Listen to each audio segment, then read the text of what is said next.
What's up, everybody? So I have to re-record this video because I need to upload it to YouTube, so more people are able to be are capable of seeing it over there at the Breathwork community.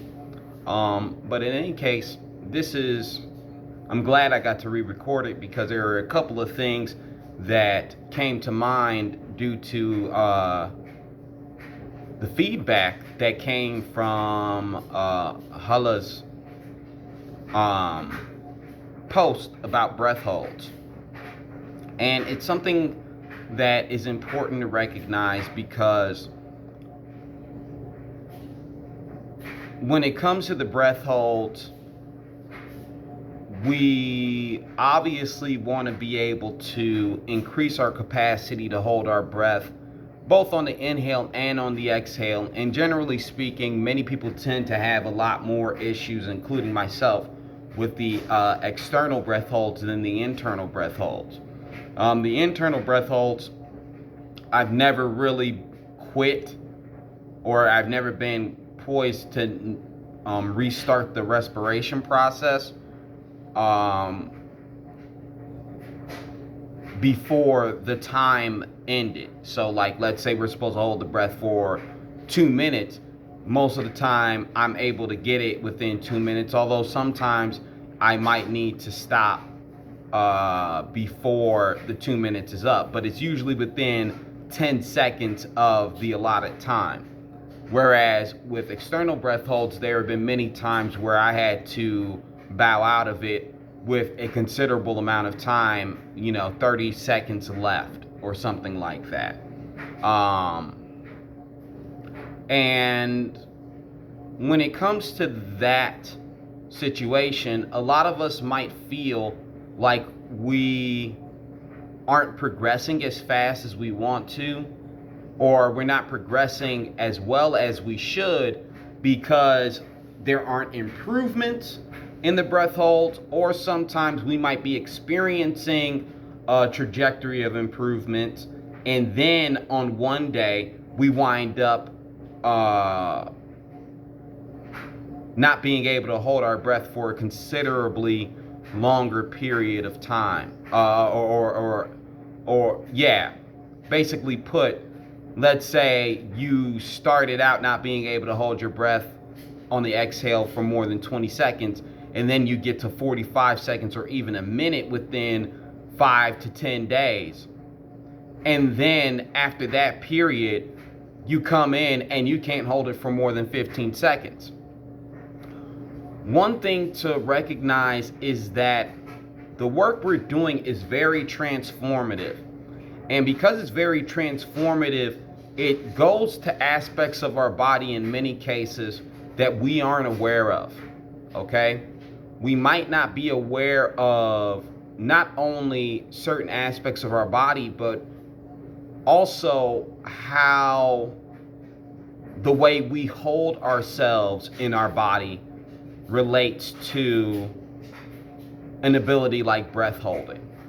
And it reminds me of something that I came across, and a suggestion that was given to me from a strength training manual by an old school Western strongman by the name of Maxick. It's Max and then ICK.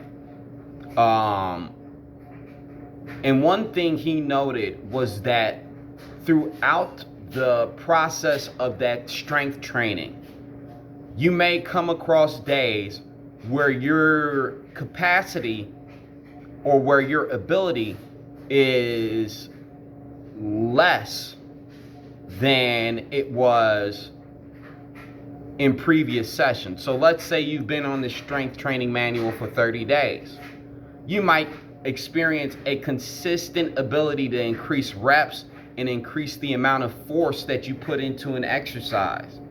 And then on day 32, all of a sudden, you can't do half as many reps and apply 70% of the force that you normally used to applying. The fact of the matter is that due to the fact that you're transforming the function and the ability of your body to perform on a number of levels, that transformation can result in there needing to be adjustments that take away from a particular performance at that point in time. However, if you are diligent in your practice, your progress will remain in a growth level, okay?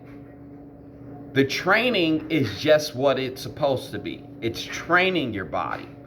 But the training sessions may not actually demonstrate what your potential or your true performance capacity is. So to give you an example, I'll start with the strength training.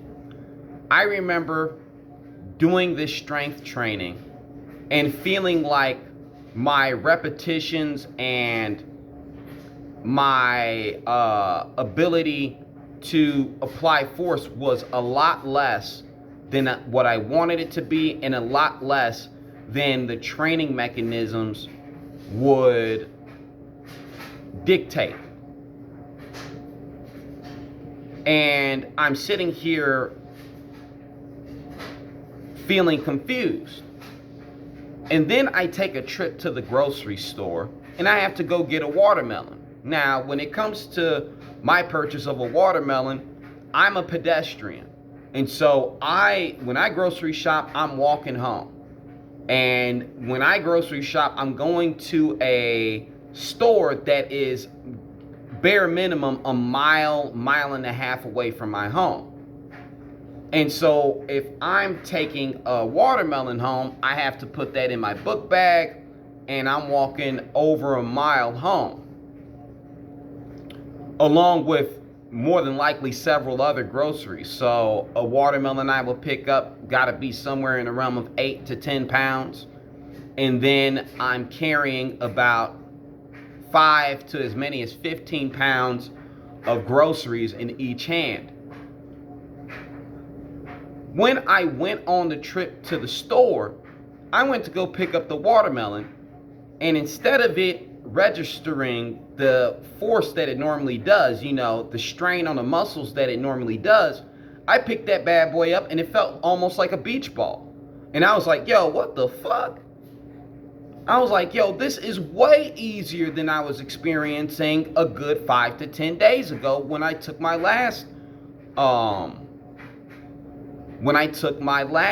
trip to the store.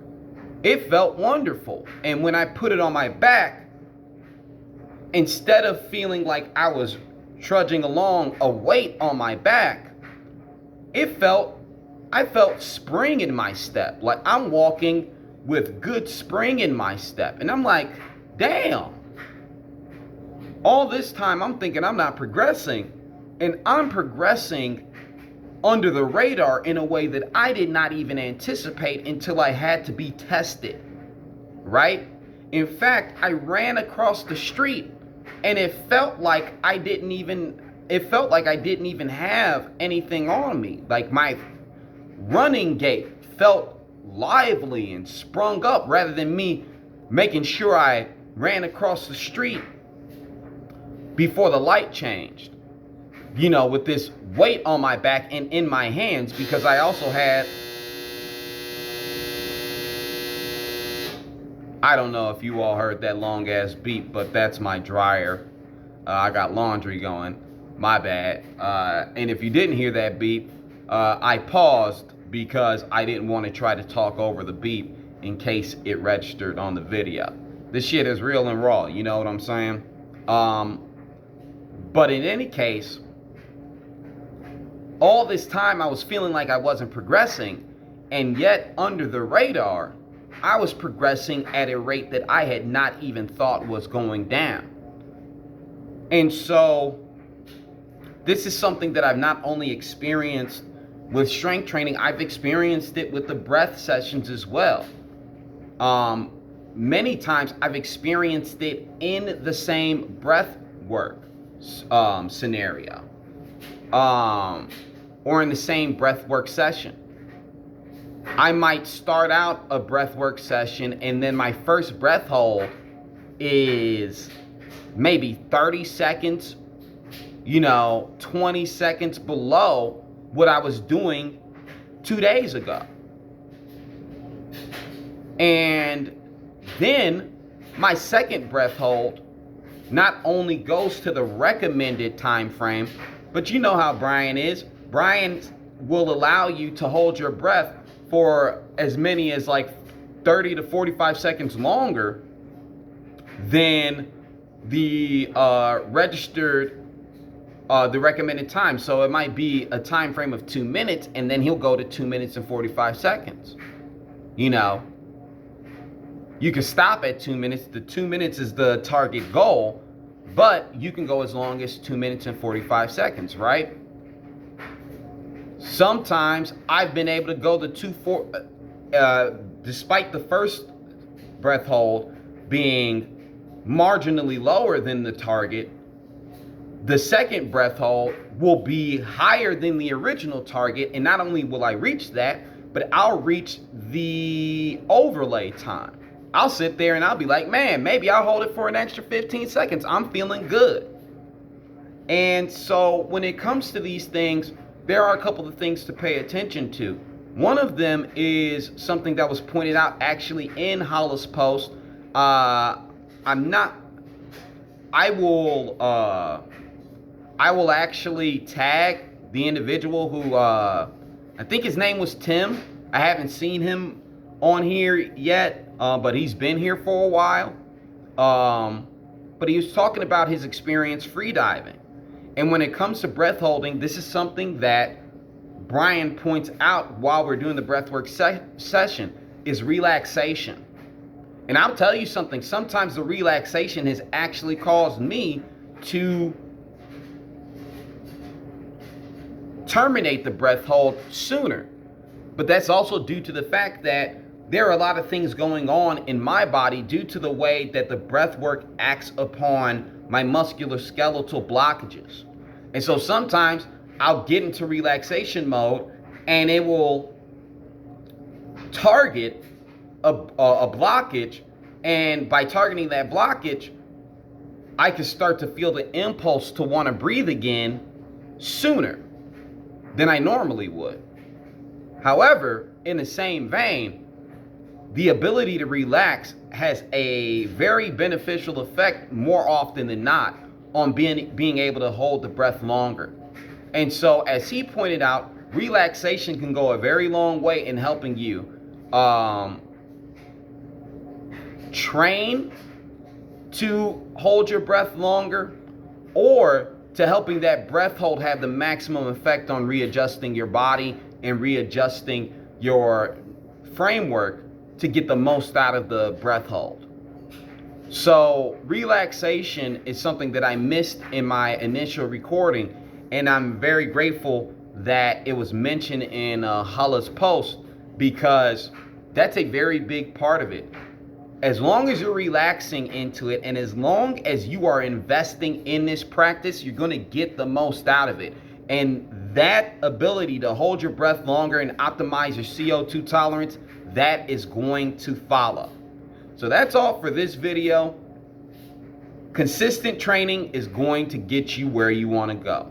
Don't get too caught up in the process as it's happening. Just let it go and practice. That's it.